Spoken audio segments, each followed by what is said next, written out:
right, welcome to the fourth and final game of the evening, and that is Orcs Must Die 2. And I know what you might be saying, this is a bit of a weird game to be reviewing because why isn't Orcs Must Die 3? Well, the first reason for that is because Orcs Must Die 3 is a Stadia exclusive right now, and no, nobody here wants to deal with Stadia. Mm-hmm. But Yeah. more to the point, um, this is a replacement game. Um, So here's a bit of a behind the curtain. Not every game that we get is reviewable, and um, just kind of done dealing with outright broken games or games that might just not make for a good review. Like Click Rate was one of them. Like it looked like you had to have a server up or what. It just looked very unreviewable. So um, usually in those cases, when a game is not, uh, when I deem it not good enough to be reviewable, it will be replaced usually like with a free game so everyone can access it. But this was during the Steam sale, so really couldn't get to the free game section with all of the the Steam sale going on there. So Plus, some of the games are so cheap they might as well be free. yeah, like Orcs Must Die 2 was going for $374. I think I gave Twilight the complete pack, which was like $650. Mm-hmm. Do keep in mind that it's back to regular price right now, so Yep. So if you wanted to get it that cheap, you missed your chance. Or wait till summer. but Yeah.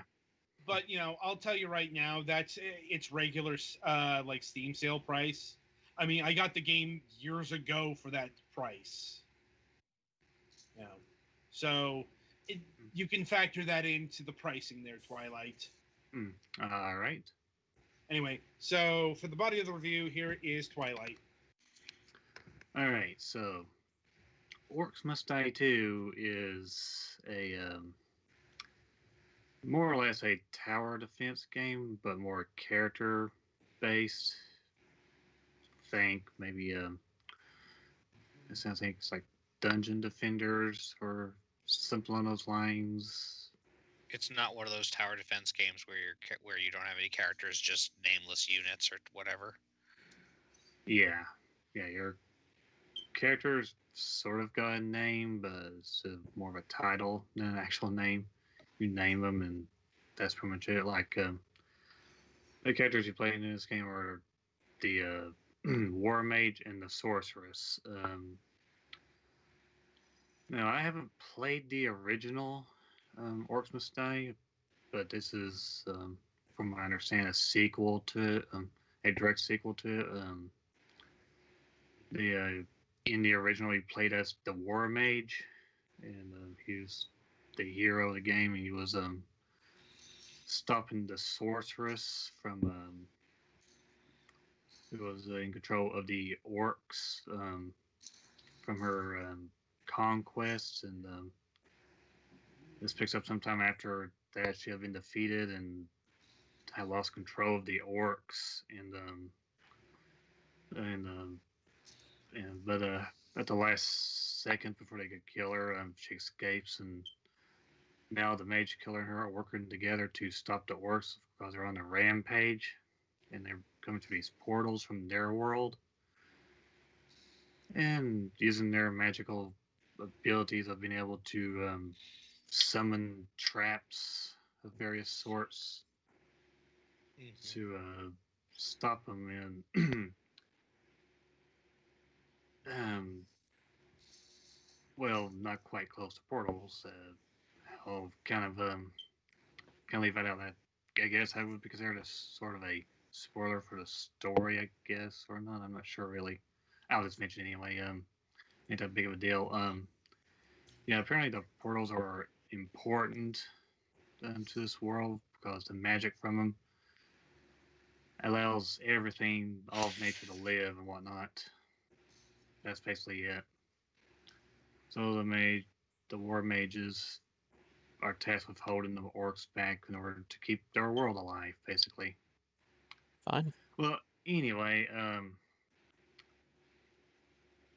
so the way this game is played is as you can obviously from the footage here, you go through one of two campaigns as either the war mage or the sorceress, and there isn't too much of a difference between the two of them. I just find the sorceress much more preferable to my style of playing games. Mostly, I mean, both characters are seem primarily geared towards long range combat, but I like the sorceress is much more widespread primary weapon damage ability better. Um, but yeah, and there isn't too much of a difference between their traps yet. Well, anyway, before I start rambling, so what you do is that you set down. Well, you start a level off with choosing between so many traps and weapons they can use. You have your primary weapon, which you can carry as many as you want with you. Well, how many you can carry at one time as you're progressing through the campaign. And like with each level you complete through the campaign, you can carry more. I think the max is so 11 or 12. I think I haven't gone very far into the game, but it seems to be like 11 or 12. I think. But anyway, and you have choices between long range, close range weapons. Each one has their um, their pros and cons. Like the weapon I would prefer most, which you actually start off with the staff of Dominion or something like that. It has this charge attack that can do widespread, like do hit a large number of targets at once. And but each weapon also has a secondary ability, which uses your mana that your character only has so much of, but it can regenerate. Like the Staff of the Mean has the ability to turn enemies to your side for a limited period of time, which is actually pretty handy. There's other weapons like the Stone Staff, which I think you helps stone that the orcs with. But you can also petrify them with your secondary ability. There's also a crossbow that you can use. You can shoot arrows at them. It's not very strong, but it can stun them when it hits. And also a secondary ability that can just stun the enemies with. There's also weapons like a polearm bladed staff weapon, not a spear, but stuff like that. But yeah, it's a close range weapon. I'm just using this as an example for melee weapons. But yeah, you can attack the enemies with combos with it, and it has a sort of short range energy burst. But anyway, just examples of what you can expect. As for traps, there's a good variety of them. You unlock both weapon and trap with almost every level in the campaign you complete. You have traps ranging from, as you can see it on the footage here, like acid sprays, spike traps, these big wall spikes that's you can smack enemies with and send them flying. Some of them deadly, some of them not so deadly, but more of a means of delaying the opponent, such as these teleport pads here. You've also got others like the ice traps that can freeze enemies in place. And I can go on and on with the variety of them here, but anyway, you pretty much just set them up. There's a cost to them.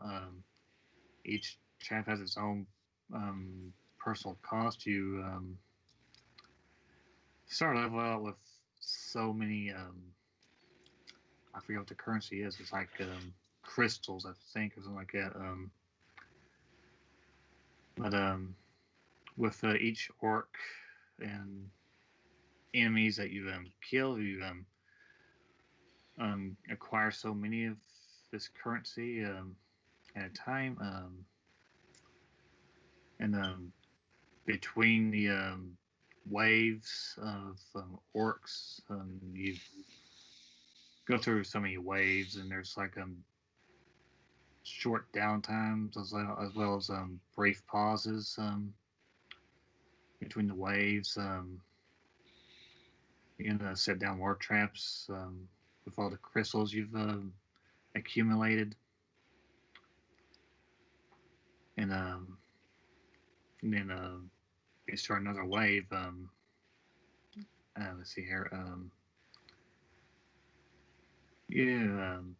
And with each level you complete, you will acquire skulls as another currency for upgrading your traps and weapons.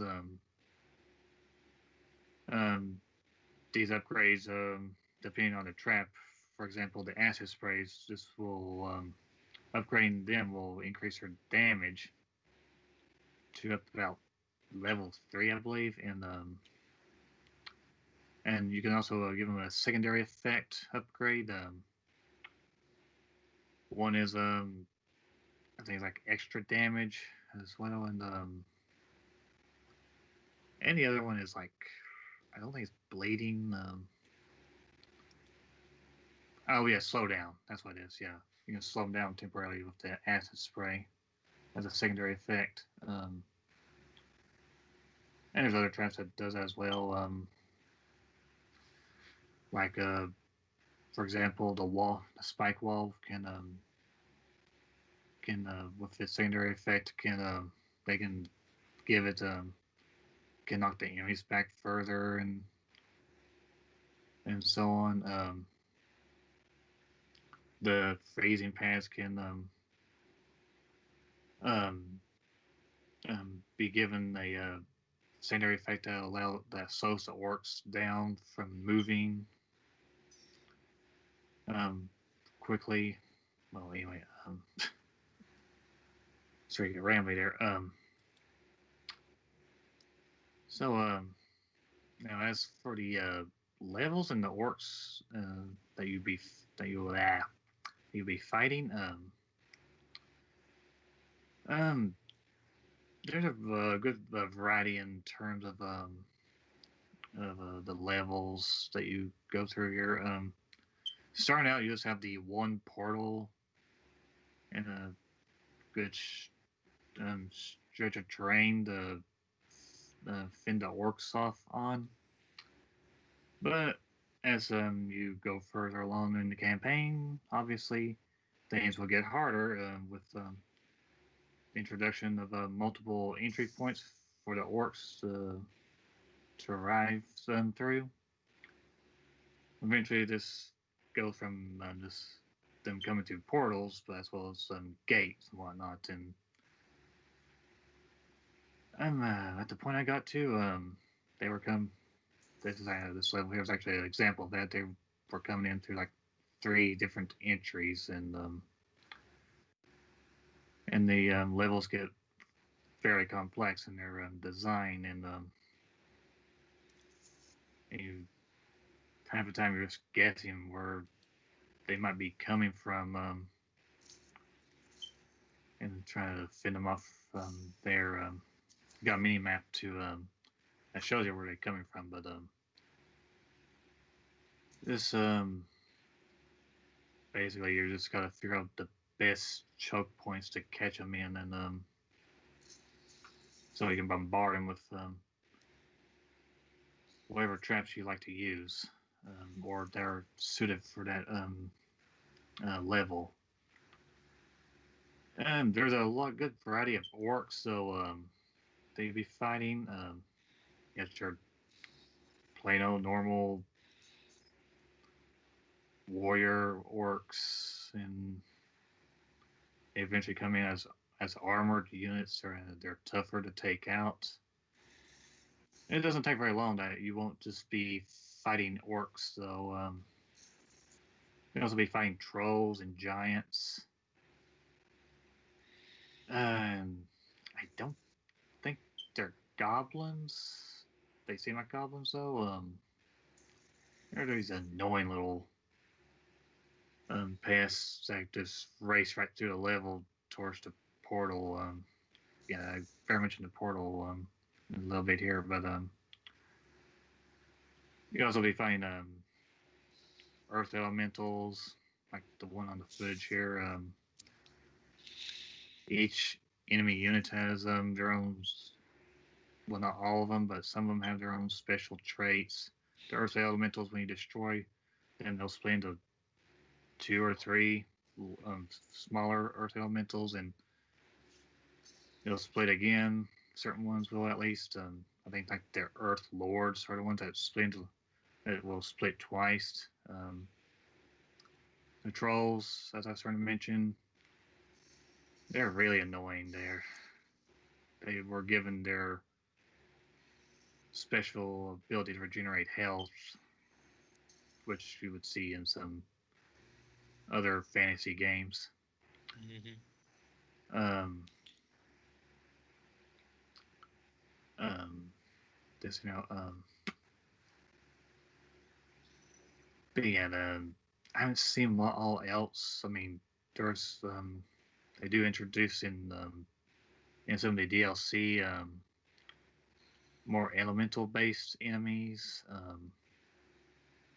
But yeah, you'll be fighting a good variety of enemies here.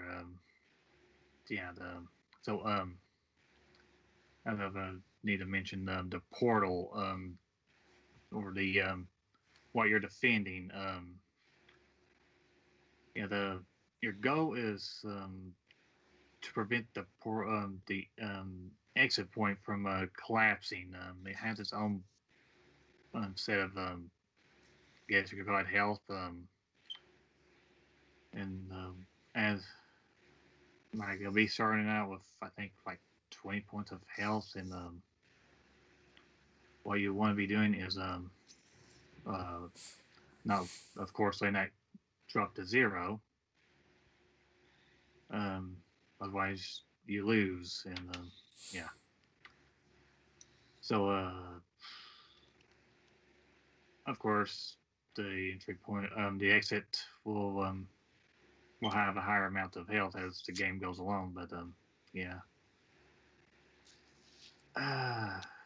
So I'm trying to remember anything else worth mentioning.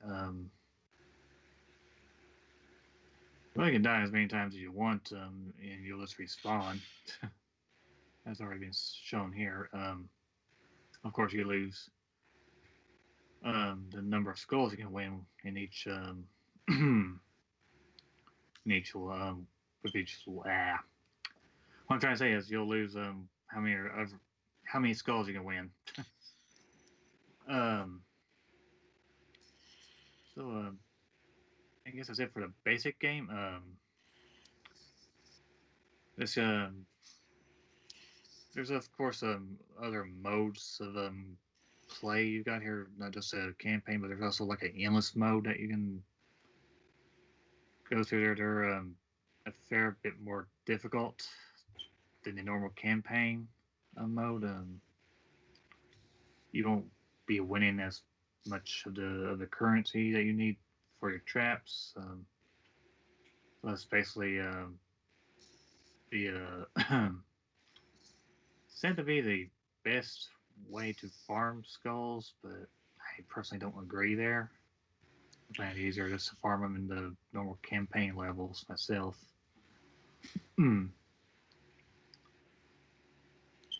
Let's see here. With the DLC, you'll get other scenarios you can, other levels you can play through that have the other types of enemies.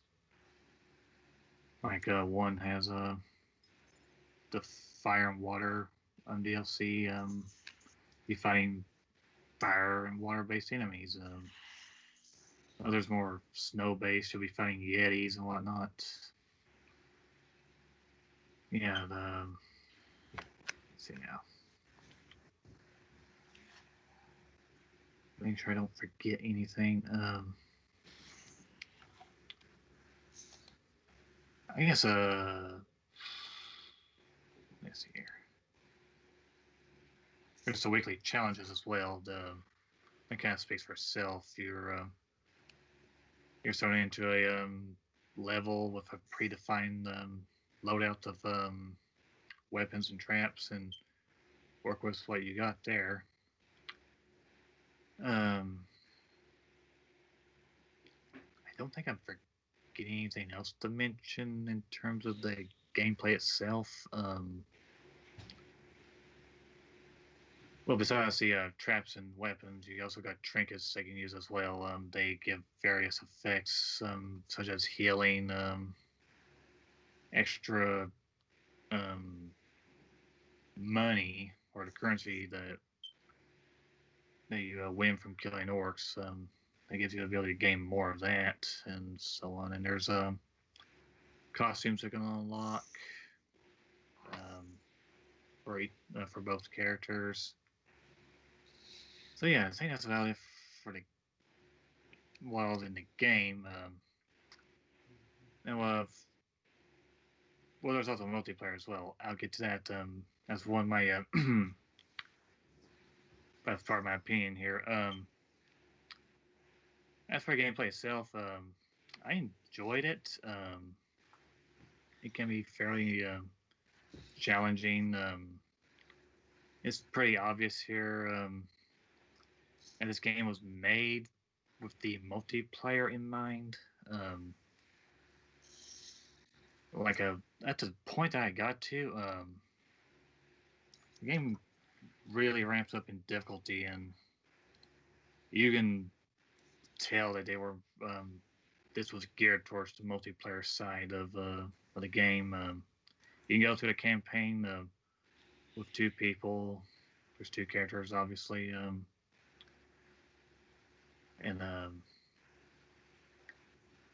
it gets to where you're not. I'm not sure if I would be able to get through the rest of this game on my own, through the campaign at least. So it's a good challenge game. It will definitely provide you with challenge if you're looking for it here. It's got leaderboards as well, so you can compare yourself to other players if that's what you're looking for in a game. For what, like time it takes to complete things, or number of kills, your overall score, and that you get at the end of the levels.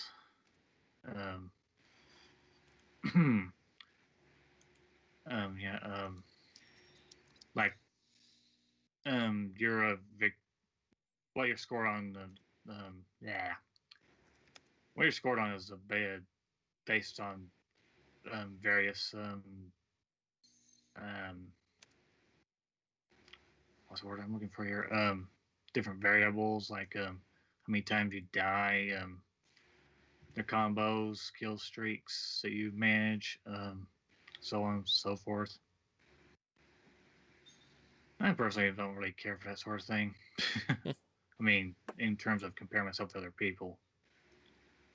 But it is nice when you get stuff to work out for you in the game. I mean, you manage certain things, so I'm just rambling again. Well, that gameplay wise, I did enjoy it when I was able to gain victories. I have no personal quorums with any of the gameplay besides the fact that this is definitely not suited to a solo player. Nothing I could see that was bad gameplay wise. Well, yeah, not. It's pretty obvious what I'm trying to get at here. So the graphics, the visuals, definitely cartoony, which suits the nature of the game. The game doesn't take itself very seriously, so those work for it visual wise, from a visual standpoint. Um, yeah, so don't be expecting anything dark and gritty looking. That's what I'm trying to say.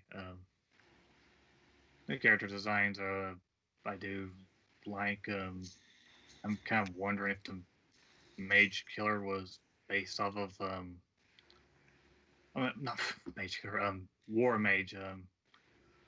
Was look was based off of Bruce Campbell's. He keeps giving me that impression. Yeah, I'm talking about his character Ash, to be more precise. Um, um, so yeah, good visuals. I would say that the level designs are quite nice. Yeah. Now for audio and music, I'll go ahead and say, oh yeah, I guess this is one thing that could say that's actually kind of a negative. There is voice acting in this game. The voice acting is good. Um, however, from an accessibility standpoint, there's no subtitles for some reason. That's not great. At least to have an option for. Yeah, I looked and looked, and especially for the purposes of the video, for a subtitle option, and I didn't see any. So, yeah. So, I mean, there's subtitles in the cutscenes. I didn't show them in the video here, but there are anime. Well, they're not animated, but there are cutscenes for the story. There are subtitles there, but not during the gameplay itself, though. So there's that issue. But yeah, the good voice acting. Then music. I would mention the sound effects, but that's kind of a more of a personal preference thing there. The music, lots of rock and heavy metal. It definitely works for this game. The really nice soundtrack actually. I definitely enjoyed it. Nothing that really stood out to me in terms of the music. I overall did enjoy the soundtrack. So if you're a fan of rock and heavy metal, of that you'll definitely enjoy that here. So that guess that takes us to the pricing. Yeah, I can't really think of any. Well, before I talk about it, does anybody have any questions? No Um, feeling. I guess my only one is they like, does the game try and stop you from like completely blocking off the portal thing? Yeah, yeah, that's a good point there. Yeah, you can only put traps so close to the portal before it stops you.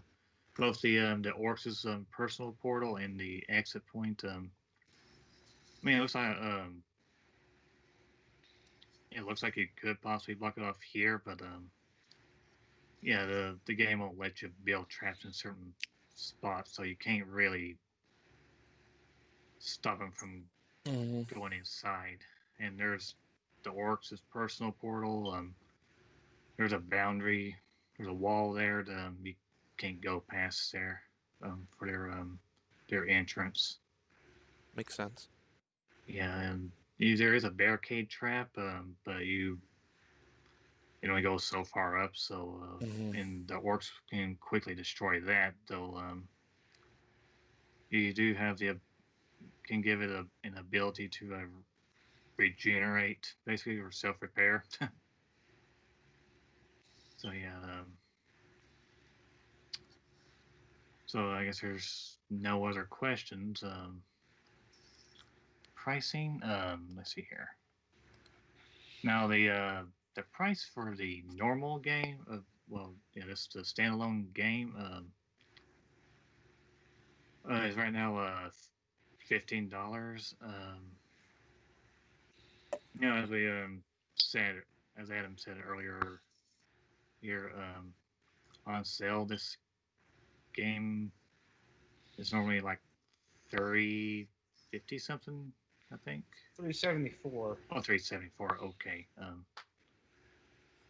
But just the normal price. I um I definitely can recommend it. There's enough content here warranting the $15 price or $14.99.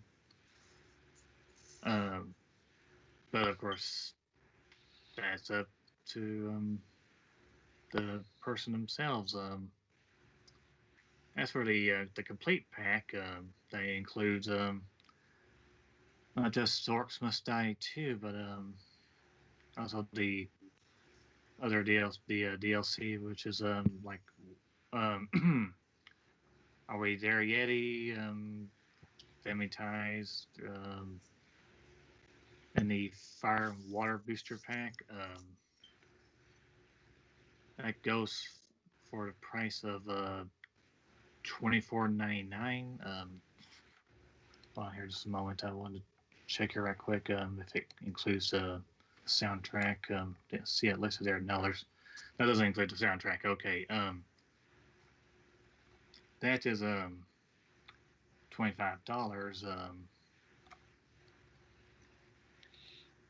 Um, all I can say about that is I only really recommend that. I guess if you've played the original game, you probably will before considering this game. Yeah, if you're looking to not just do the normal game, but the DLC as well, I could recommend it at that pricing. But otherwise, yeah, it was on sale. So I'm not seeing any of the bundles here, including the soundtrack. Oh yeah, there's there's the Orcs Must Die franchise bundle. Yeah, like the soundtrack itself is $6. And if you're, like I said before, you expect a lot of rock and heavy metal. If you're a fan of that, and you can, if you want to get the soundtrack with the franchise bundle, then there's that there, which is going at the bundle itself, $15.71. I definitely say that probably the better deal among all the ones I listed here. So yeah, so if you want to get this game, yeah, definitely get the bundle, the franchise bundle. So, yeah, if you're a fan of tower defense games like Dungeon Defenders and so on, I can't really think of any others off the top of my head that fits this style of tower defense. Well, there's the one game from the PS2 that I played, Trapped. Not quite a tower defense game. That's more an RPG with a trap type system. But anyway, oh yeah. Overall, this is a good game. I I really enjoyed it. Um, so yeah, if you're looking for this sort of game, I can definitely recommend it. So that's it for me. All right. So yeah, that'll be about it for this review session. Coming up on the week ahead, on Wednesday, January 13th, we will be having Austin Stark of Fixture Gaming. Indeed, they're the company that put out the S1 that we reviewed last week, or rather, the Golics reviewed. Mm-hmm. So we'll probably be going more in depth in, how that was conceived, how it's doing, what other products they got, that sort of thing. You know, and let's see, on Friday, January 15th, we are scheduled to have Christopher Floyd of Pillow Fort Games. They are the creators of Superliminal, which, Petty, if you'll remember, we reviewed back in 2019 for the PlayStation 4. Their Superliminal was an EGS exclusive, and I believe last month that exclusivity ran out, so it's just had its Steam release. Hasn't gone. I'm still waiting to confirm on that one though, so that might shift a bit, but still scheduled for that particular day and time. And yeah, we will also be having another installment of Last Newsness on the left after Fragments Silicon. Just hopefully we don't have to deal with more horror. Now, and the thing of it is, I can't guarantee that. At least not within the next 10 days. So, anyway, until then, I shall wish you good gaming.